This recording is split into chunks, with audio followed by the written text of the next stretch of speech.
We recently learned that Bernie Sanders is facing a challenger in 2018. Now, his opponent is actually pretty outspoken. His name is John Svitavsky, and he is an avowed Hillary Clinton loyalist, and he's running almost an exclusively anti-Bernie Sanders platform.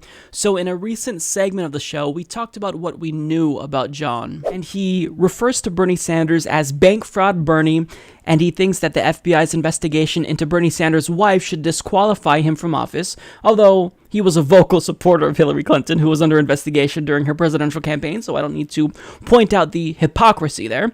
But he also blames Bernie Sanders for Donald Trump, and he also lambasts Bernie Sanders for being a celebrity. And like other Clintonistas, he's also implying that Bernie Sanders, of course, is sexist, and he tweeted out a link to a blog that claims that Bernie Sanders has a terrible attitude towards women. So, like other Democrats, he's using identity politics to smear Bernie Sanders, and he's implying heavily that Bernie Sanders is a sexist, but, I'm actually glad that John brought up identity politics, because I have some questions for John about identity politics for himself. So I'm wondering why, if he cares so much about women, why he's against abortion, because he actually made a post about his disagreement with Hillary Clinton on this particular issue.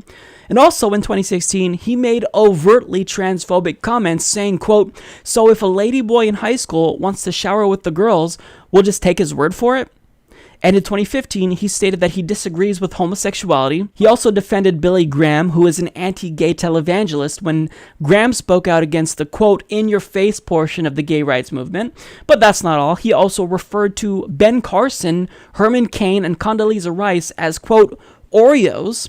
And when it comes to Condoleezza Rice, he actually stated that she, quote, should be arrested, tried fairly, then hung by the neck till she dies and rots in hell, and so shall it will be, for justice will be done when she stands before God and Jesus, unless she repents, confesses, turns and humbles herself before him. Now, of course, after learning all of these awful things about John, I concluded that he was an unhinged joke of a candidate that had no chance of winning, because he, everything about him, it just didn't seem like he was a serious actor. There was no campaign infrastructure. He had no website for his campaign. I mean, there was just nothing, no effort there. And all he would do was tweet out mean things about Bernie. So I couldn't see how there was any way he had a chance. And now, not too long after we learned about John Svitavsky, he made this announcement via Twitter about his campaign. So as of August 1st of 2017 at exactly 11:23 a.m., John announced that he is dropping out of the race, stating the Svitavsky campaign is terminated. And he has since renamed his campaign's official Twitter page Hillary 2020. That's really sad. That's really, really sad. Look, even if you are a Hillary Clinton loyalist and you love Hillary Clinton, to want her to run in 2020 makes no sense if you claim to be as opposed to Trump as you actually are, because Hillary Clinton already lost to Donald Trump, and recent polls show that she would still lose to Donald Trump if you could rehold the election again. So that makes no sense to me whatsoever. But of course, after he made this announcement, the internet took the time to respond in the way, the internet typically responds to things that are funny. They mocked him relentlessly. And I just want to, take a moment here and scroll through all of these responses to his announcement. I mean, I don't think there was one, response that was showing support to John. All of the replies were just memes. And again, I really want to take a moment to commend all of the memes here, because they were on point. I love each and every single one of them. And I mean, if you watch the show, I love good memes, right? And I think that the responses here, the memes just propelled them to a new level. So, I mean, they range from funny to amazing in terms of the responses. I think it's safe to say that his campaign has kind of become a meme in its own right. And it's not just Twitter. I mean, prior to this announcement, his campaign, anytime they'd make a post on Facebook, there would be a ton of responses with just memes making fun of him because he plays Cookie Jam a lot. And one patriot posted this photo on his page, on basically every single post that he made, titled, "What to Do with Your Hillary." 1. Unwrap your Hillary. 2. Moisten your Hillary with a water-based lubricant, such as KY jelly. 3. 3. Lie on your left side and bend your knee towards your chest. Gently push your Hillary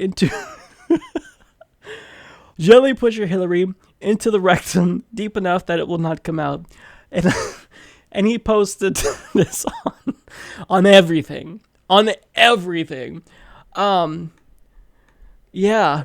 So, I mean, even though clearly I didn't support the campaign of John Fitosky, without him, we wouldn't get the memes and the hilarity that ensued from this jokester, so wow. So look, here's what I'll say to John. If you're watching this, John, even though your attempt to primary Bernie Sanders failed, and your campaign was just overtaken by memes, look, taking on the most popular politician in the country is no small task, so I can at least commend you on being brave enough to do that.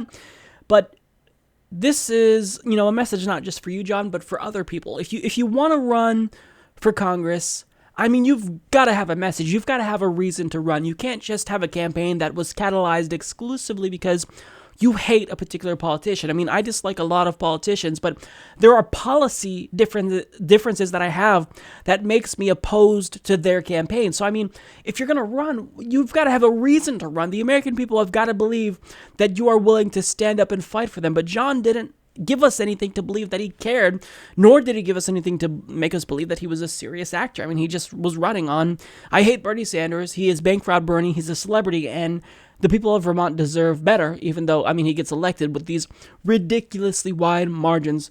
So, I will say this, since John went back to being a private citizen again, I think that we should leave him alone. No more memes. Just let him be. Let him enjoy his life. I honestly hold no ill will towards John, and I really mean that, honestly. So, I mean, I don't know if we're ever going to hear from John again, but if not, look, I truly wish you nothing but the best. I think that politically, you need to think about whether or not you care more about policies or politicians, and it really seems to me that you care more about politicians like Hillary Clinton. You support her no matter what, even though on your Facebook page you voiced disagreements with her in the past. So, I mean, look, just really, and this goes to all Clinton supporters, think about the policies and why you really support someone. So, I wish John nothing but the best. If you want to challenge Bernie Sanders, you're really going to have to be on your game, and John certainly was not on his game. Support this podcast by joining the independent progressive media revolution today at humanistreport.com.